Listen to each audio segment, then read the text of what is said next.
नूह के मांडीखेड़ा के पास जलालपुर गांव में संचालित Fair Export India Private Limited बूचड़खाने को हरियाणा प्रदूषण नियंत्रण बोर्ड ने नियमों में खामियों के चलते सील कर दिया है। फिरोजपुर झिरका से कांग्रेस विधायक मामन खान ने दावा किया कि लंबे समय से ग्रामीण बूचड़खाने से निकलने वाले गंदे पानी, पशु अवशेष और दुर्गंध को लेकर शिकायत कर रहे थे। मामन खान के मुताबिक उन्होंने मौके का निरीक्षण करने के बाद मामला विधानसभा की प्रदूषण कमेटी के सामने उठाया, जिसके बाद प्रदूषण बोर्ड ने कार्रवाई की। विधायक ने कहा कि नियमों का उल्लंघन करने वाले अन्य बूचड़खानों के खिलाफ भी आवाज उठाई जाएगी और मेवात को स्वच्छ एवं प्रदूषण मुक्त बनाने के लिए प्रयास जारी रहेंगे। Ground zero news. सबसे पहले आज आप आए हैं इस पीसी में, आप सभी साथियों का स्वागत है। मुझे पीसी किस लिए आज करनी पड़ रही है मैं ये भी बताता हूं, क्योंकि आजकल मेवात में बूचड़खानों का सबसे बड़ा मुद्दा चल रहा है। लोग उस पर तरह तरह के बयान दे रहे हैं, चाहे भाजपा के नेता हैं, चाहे आम आदमी है। और जो आपने एक बात पूछी कि बूचड़खाने कब आए थे, मैं ये कहता हूं जब मैं विधायक नहीं था तो मेरे से पहले 9 बूचड़खानों को यहां सरकार बनाने का लाइसेंस दे चुकी थी। क्योंकि सबसे पहले जो गांव के ग्रामीण किसान होता है, बूचड़खानों को जगह वो बेचता है, अपनी जमीन वो बेचता है। उसके पश्चात सरपंच वहां की एनओसी देता है। उसके पश्चात हरियाणा सरकार उनको लाइसेंस देने के काम करती है। जबकि मैं अपोजिशन का विधायक हूं, कांग्रेस पार्टी से, और तरह तरह के लोग एलिगेशंस लगाते हैं। आरोप प्रत्यारोप चलना कोई बड़ी बात नहीं राजनीति में, लेकिन बगैर सोचे समझे जिस तरह से एलिगेशंस लगाते हैं वो इनकी काबिल तारीफ नहीं है। मैं तो ये कहना चाहता हूं सभी साथियों को आपके पीसी के माध्यम से कि पहले हमें किसी चीज को बोलने से पहले उसे विचार करना चाहिए।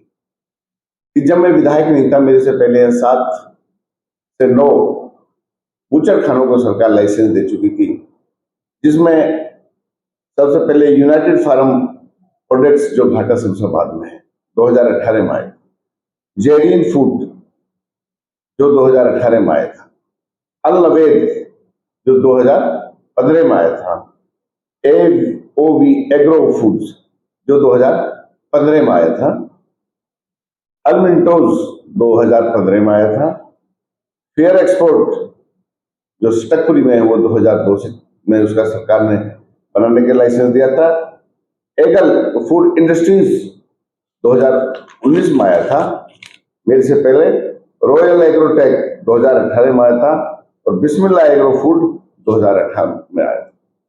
तो जो ये नेता कहते हैं कि विधायक इन स्लेटर हाउस को यहां लेके आ रहा है, एक तो मैं अपने साथियों को बताना चाहता हूं कि बिल्कुल गलत है, लोगों में भ्रम ना फैलाएं कि जो भी कुछ काम होता है वो सरकार के माध्यम से होता है, और आज हरियाणा में सरकार भाजपा की है। अब मैं आपको मेन मुद्दे पे आता हूं कि एक भाजपा नेता कह रहा था कि विधायक विधानसभा में स्लेटर हाउस को लेकर के भी सवाल ही नहीं उठाता। मैं आपके माध्यम से भी उस साथी को बताना चाहता हूं और भी मेवात की जनता को बताना चाहता हूं कि मैंने इन मुद्दों को विधानसभा में 6 बार मैं उठा चुका हूं। ऐसा नहीं है, ये 6 के 6 क्वेश्चंस ऑन रिकॉर्ड है। कभी कोई ये कहता हो कि ये ऑन रिकॉर्ड बोलते हैं, ये 6 क्वेश्चंस ये है कि बूचड़खानों को कब तक बंद किया जाएगा, इनकी क्या क्या स्थिति है, सबको लेके मैंने विधानसभा में उठाया है। और दोहा के सरपंच ने मेरे को एक कंप्लेंट दी थी कि दोहा में जो हड्डी पीसने का प्लांट चल रहा है उससे बहुत बदबू आती है, उसको तुरंत हमने बंद कराने का काम किया था। जो 5/8/2025 को इस सरकार ने परमिशन दी थी, इसको परमानेंट सील कर दिया गया। ये उसके पश्चात मैं आता हूं जो मेन मुद्दा है हमारा कि इनको किस तरह से बंद किया जाए। अभी अभी मेरे पास जलालपुर के लोगों की कंप्लेंट आई थी। मैंने 16 तारीख को उसको अपनी विधानसभा कमेटी है जो पोल्यूशन कंट्रोल की, उसमें चेयरमैन साहब को सबमिट की थी अपनी एप्लीकेशन। वही एप्लीकेशन ये थी गांव वालों की। और भी कंप्लेंट आई जलालपुर से, तो इसको मैंने सबमिट किया था। तो उसके पश्चात मैंने खुद 28 तारीख को जाके नहीं मैंने विजिट किया उसको कि इसका क्या हाल है। तो उसका इतना बुरा हाल था कि जंगलों में जिस तरह से उन्होंने पशुओं के अवशेष डाले हुए थे और ब्लड का पानी बाईपास करके खेतों में डाला हुआ था, जो बिल्कुल भी अलाउड नहीं है। जब उसके सैंपल लिए गए तो उसको सभी सैंपल उसके फेल पाए गए। तो सरकार ने डिसीजन लिया कि जो अनट्रीटेड पानी जो इन्होंने ओपन लैंड और इरिगेशन के जमीन में के लिए जाके पाइप लोगों के खेतों में डाला हुआ था, जिससे 10-10 किलोमीटर तक बदबू इतनी जाती थी कि लोग बैठ भी नहीं सकते थे। तो सरकार ने उसको बंद करने का काम किया और 14 अगस्त को सरकार ने उसके खिलाफ लेटर इशू कर दिया कि इसको सील कर दिया जाए। तो उसको सील कर दिया गया है।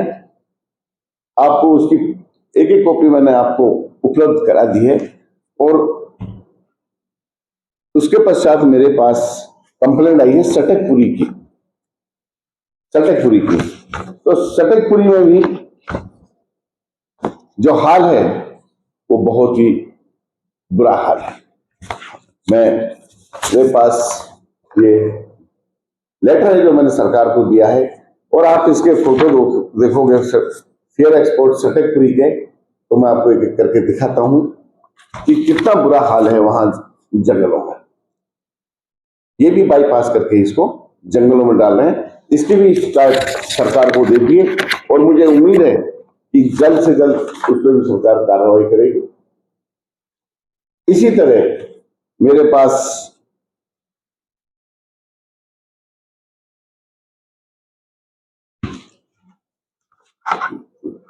एक घाटा गांव में यूनाइटेड फार्म प्रोडक्ट के नाम से स्लेटर हाउस चल रहा है, उसका भी यही बुरा हाल है। उसके अगेंस्ट भी मेरे पास काफी कंप्लेंट गांव से आई हुई है और उसकी भी कंप्लेंट लिख करके भी सरकार को भेज दी गई है। उसको भी जल्द से जल्द बंद करने का काम किया जाएगा। और जो सटकपुरी है वहां के सरपंच हैं, सभी ने मुझको में कंप्लेंट भेजी। इसमें मेरी विधानसभा के भी कुछ गांव लगते हैं। तो मैं ये कहना चाहता हूं कि